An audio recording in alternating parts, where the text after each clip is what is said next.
பொறுத்தவரை ஒவ்வொரு முறையும் சமீப காலமாக இந்த மாதிரி சூழல் வருது. என்ன காரணம் நினைக்கிறீங்க? இல்லை சார், அது என்னென்னா கட்சியினுடைய கட்டுப்பாடு, விசுவாசம் இருக்கணும். தலைமை மேல இல்லை ஒரு நிமிஷம் இருங்க, நான் சொல்லிடுறேன். எனக்கு 17 வயசுலேருந்து நான் இந்த கட்சியில் இருக்கிறேன். எனக்கு இப்போ 67 வயசு ஆகுது. 51 வருஷம் இந்த கட்சியில் இருக்கிறேன். 5வது முறை சட்டமன்ற உறுப்பினர் இருக்கிறேன். இந்த அரசியலில் எவ்வளோ ஏற்றத்தாழ்வுகள் வரதான் செய்யும். அமைச்சர் பதவி வரலாம், இல்லை அமைச்சர் பதவி வராமல் இருக்கலாம், எப்படி வேணாலும் சூழ்நிலை இருக்கலாம். அதுக்கோசம் நான் அமைச்சர் பதவிக்கோசம் ஒரு கட்சிக்கெல்லாம் தேடிலாம் ஓட முடியாது. அது போன்ற ஒரு நிலைகள் உள்ளவர்கள் இங்கே ஒரு சிலர் இருக்கிறாங்கன்னு நினைக்கிறேன். அதனால தான் கட்சியில் இந்த மாதிரி பிரச்சனைகள் வருது. இப்போ கூட இல்லை, இப்போ இது எல்லா கட்சியிலுமே அப்படி தான் இருக்குது. அதாவது கொளத்தூர் சட்டமன்ற தொகுதியில் தமிழகத்துடைய முன்னாள் முதலமைச்சர் ஸ்டாலின் அவர்களை தோற்கடித்த அந்த தாவேகாவுக்கு ஆதரவு அளிக்கக்கூடிய இந்த 2 கம்யூனிஸ்டுகள், விடுதலை சிறுத்தை கட்சிகளை தன்னுடைய கூட்டணியில் இருந்து ஸ்டாலின் அவர்கள் வெளியேற்றுவாரா? உங்களுடைய ஆதரவு எனக்கு தேவையில்லைன்னு அவர் சொல்லுவாரா? ஏன் சொல்ல மாட்டாரு? அவர் அதாவது ஒரு கட்சியினுடைய லீடரு, அரசியல் பாரம்பரியம் மிக்கவர், ஒரு முதலமைச்சருடைய வேட்பாளர். அந்த வேட்பாளரை தோற்கடிச்சது யாரு? தாவேகா கட்சி. அந்த கட்சிக்கு ஆதரவு அளிக்க யாரு? ஆதரவு அளிச்சு அவங்களை சட்டமன்றத்தில் நிலைநாட்டு யாரு? 2 கம்யூனிஸ்ட், விடுதலை சிறுத்தை. நிலைநாட்டிட்டு என்ன சொல்றீங்க? நாங்கள் இன்னும் திமுக கூட்டணியில் தான் இருக்கிறோம். வெக்கமா இல்லை உங்களுக்கு? வெக்கம் இல்லை? அவங்களுடைய ஆதரவு நீ பெறலாமா? நீங்க ஸ்டாலின் என்ன சொல்லணும்? என் கூட்டணி உன்னை வெளியே அனுப்புற போடான்னு சொல்லணும். அந்த திராணி ஸ்டாலினுக்கு இருக்குதா? அந்த திராணி, அந்த தைரியம், அந்த இது ஸ்டாலினுக்கு இருக்குதா? இருக்கணும். நான் சொல்றது புரியுதுங்களா உங்களுக்கு? நீங்கள் தான் அது கொஞ்சம் நல்லவருன்னு நான் நினைக்கிறேன். சரி, உடனே போடுவீங்க. இல்லை, உண்மைதானே சொல்கிறோம். பாண்டிச்சேரி நான் தான் தங்க வச்சேன். நாங்கள் தான் பாண்டிச்சேரியில் 2 நைட்டு 3 பகல் தங்க வைத்தோம். கிட்டத்தட்ட ஒரு 45 எம்எல்ஏ நாங்கள் தான் தங்க வச்சோம். அந்த 3 தினங்களும் சிவி சண்முகம் அங்கே வரலை. அவருக்கு நிறைய வேலை இருந்தது. என்கிட்ட ஃபோனில் சொல்லியிருந்தான் இருந்தார். நான் தான் ரூம் போட்டு கொடுத்தேன், நான் தான் தங்க வச்சேன். ஏன்னா அண்ணனு தான் தங்க வைக்க சொன்னார். என்ன இது நடந்தது? தமிழ்நாட்டில் தேர்ந்தெடுக்கப்பட்ட சட்டமன்ற உறுப்பினர்கள் ஒரு இடத்துல பாதுகாப்பாக இருக்கணும்னாங்க. அந்த கடமையை நான் செஞ்சேன். அது இல்லை. அங்கே தங்க வைக்கப்பட்டது அரசியலில் பல்வேறு மாற்றங்கள், பல்வேறு நிகழ்வுகள் ஏற்படாத வண்ணம் ஒருமித்தமாக ஒரு இடத்துல இருக்கணும்னு தங்க வைக்கப்பட்டது. திமுகவோட எப்படி ஒருத்தன் கூட்டணி வைக்க முடியும்? எங்களுக்கு பரம விரோதி திமுக தான். நாங்கள் ஏன் அவங்க கூட கூட்டணி வைக்கணும்? எங்களுக்கு என்ன கிடையாது? அது அவசியம் இல்லை. அவர் அந்த இடத்துக்கே வரலீங்களா? அவர் எனக்கு அண்ணன் தான். எனக்கு சிவி சண்முகம். நான் அவருக்கு விரோதி. நான் சொல்கிறேன், அவர் அங்கே வரவே இல்லை. 2 இரவுகள் 3 பகல்கள் நான் அங்கே தான் இருந்தேன். வேலைக்காரனாக காவல் காத்து கொண்டு இருந்தேன். அந்த பணியை நான் செஞ்சேன். யார் சொல்லி செஞ்சேன்னா, சிவி சண்முகம் அண்ணன் சொல்லி தான் நான் செஞ்சேன். சிவி சண்முகம் எடப்பாடியை சொல்லி தான் நான் செஞ்சேன். அவர் அங்கே வரலைங்க. அதனால் அங்கே என்ன நடந்ததுன்னு அவருக்கு தெரியறதுக்கு வாய்ப்பு இல்லை. அவர் சொல்லறது எனக்கு தெரியாதுங்க. நான் அங்கே இருந்தவர். இப்போ நீங்கள் கேட்டீங்க இல்லையா, நீங்கள் பாதுகாத்தீங்கன்னு சொன்னீங்களா? நிஜம். எடப்பாடி பழனிசாமி அவர்கள் தான் நம்ம திமுகவோட கூட்டணி வைப்போம் அப்படின்னு சொல்லி சட்டமன்ற உறுப்பினர்கிட்ட கையொப்பம் பெற்றதாக அவர் குற்றச்சாட்டு சொல்றாரு. இல்லைங்களா? அப்படிலாம் இல்லை. அது அதாவது சட்டமன்ற கட்சி தலைவரை தேர்ந்தெடுப்பதற்கு ஒரு கையெழுத்து வாங்கினாங்க. திமுகவோட கூட்டணி வைக்கணும்னு சொல்லிட்டு கோசம் இவங்ககிட்ட எப்படி கையெழுத்து வாங்குவாங்க? அது வாங்க முடியாது. அது எப்படி வாங்க முடியும்? இன்னொரு கட்சி கூட கூட்டணி வைக்கிறதுக்கு எம்எல்ஏக்களுடைய கைதுக்கு கேட்பாங்களா? அதுக்காக முடியாது. சட்டமன்ற கட்சி தலைவராக தேர்ந்தெடுக்கப்படுவதற்கு சட்டமன்ற உறுப்பினருடைய கையொப்பம் பெறப்பட்டது. இது நாங்களாம் அங்கே இருந்தோம். எப்படி இருந்தோம்? ஒரு வாட்ச்மேனாக இருந்தால், ஒரு வேலைக்காரனாக இருந்தால், இந்த இயக்கத்தின் பேரில் இருக்கக்கூடிய ஒரு விசுவாசத்தின் பேரில் இரவும் பகலும் தூங்காமல் இருந்தோம். உண்மையிலே சிவி சண்முகத்துடைய ஆட்கள் கூட அங்கே தான் இருந்தாங்க. எவ்வளோ பேர், ஒரு 10க்கும் மேற்பட்டவர்கள் உண்மையிலே உழைச்சாங்க. ஒவ்வொரு நிமிடமும் ஒவ்வொரு அரை மணி நேரமோ 1 மணி நேரமோ நாங்கள் போச்சு இடம் இதெல்லாம் சொல்லிட்டு தான் இருந்தோம். எல்லாம் இருக்கிறாங்கன்னா போகிறாங்கன்னா, இத்தனை எம்எல்ஏ இருக்கிறாங்க, இவங்க வரல, இவங்க இருக்கிறாங்கன்னு அதெல்லாம் நாங்கள் சொல்லிட்டு தான் இருந்தோம். எங்களுக்கு விட்ட வேலை பாதுகாக்க சொன்னாங்க, பாதுகாத்தாச்சு. அதுக்கப்புறம் அவங்கள அனுப்பிச்சாச்சு. வேற கேள்வி? நான் ஏதோ சொல்லியிருந்தேன். அதிமுக முன்னாள் இருந்து பிரிந்து போன சசிகலா அவர்கள் டிடிவி தரங்களை திரும்ப அதிமுக சேர்த்தணும்னு அவர் சொல்லியிருக்கிறாரு. அதை நீங்கள் எப்படி பார்க்குறீங்க? அது ஒவ்வொரு தடவையும் இப்படி தான் இந்த மாதிரி அந்த மௌன ராகம் பாட்டு இப்படி தான் பாடுவாங்க. அவங்களாம் பாவம். யாரெல்லாம் பாவம்?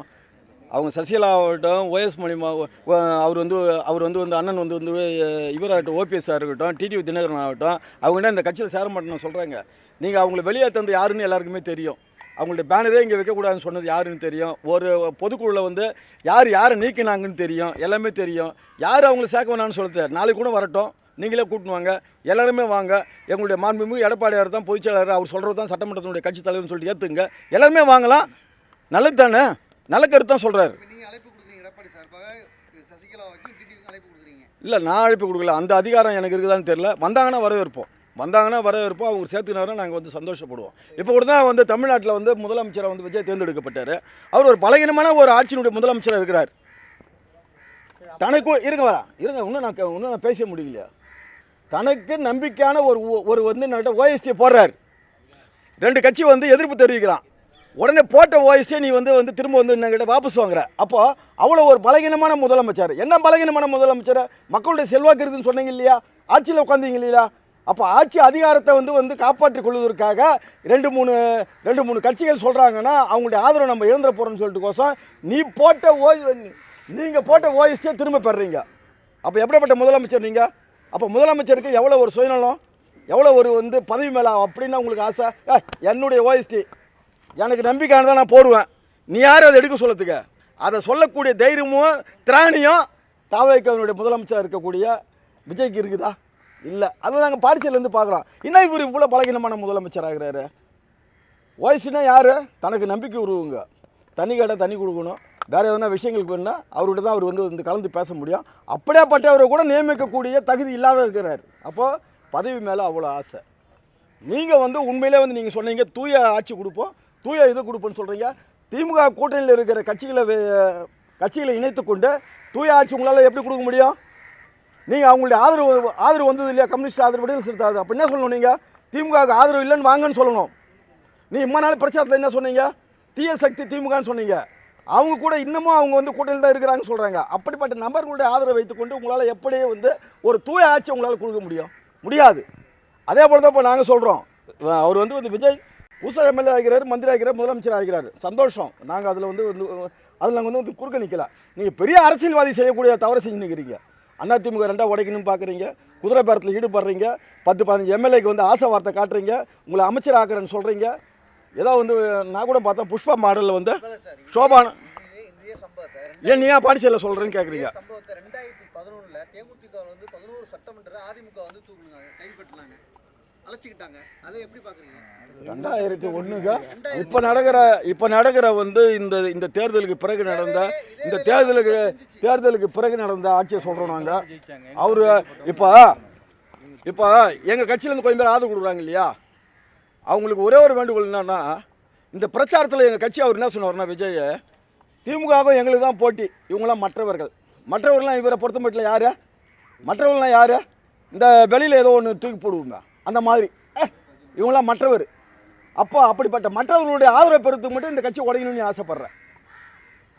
அது அவருடைய எண்ணம். அவர் வந்து தன்னுடைய முதலமைச்சர் பதவியை காப்பாற்றிக் கொள்வதற்காக அவர் செய்யக்கூடிய செயல். ஆனால் இந்த அதிமுக இருக்கிறவங்களுக்கு அந்த இது இருக்கணும் இல்லையா? நம்மளை பார்த்து ஒருத்தவங்க மற்றவர்னு சொன்னான், ஒரு அரசியல் கட்சியும் கூட நம்மளை சொல்லலை. இப்படிப்பட்ட ஆளுக்கு நம்ம ஆதரவு கொடுக்கலாமான்னு இருக்கணும் இல்லையா? ஏன் இல்லைன்னு தான் எங்களுக்கு வருத்தம். எங்களுக்கு யாருக்கு வருத்தம்? எங்களை போல இருக்கக்கூடிய ஒரு 50-60 ஆண்டு காலமாக இந்த கட்சியில் உழைத்து கொண்டு இருக்கக்கூடிய இருங்க, நான் முடியல. உங்களுடைய எண்ணம் வேற. நான் சொல்கிறேன் சார், தேமுதிக இப்போ எங்கே இருக்கிறாங்க?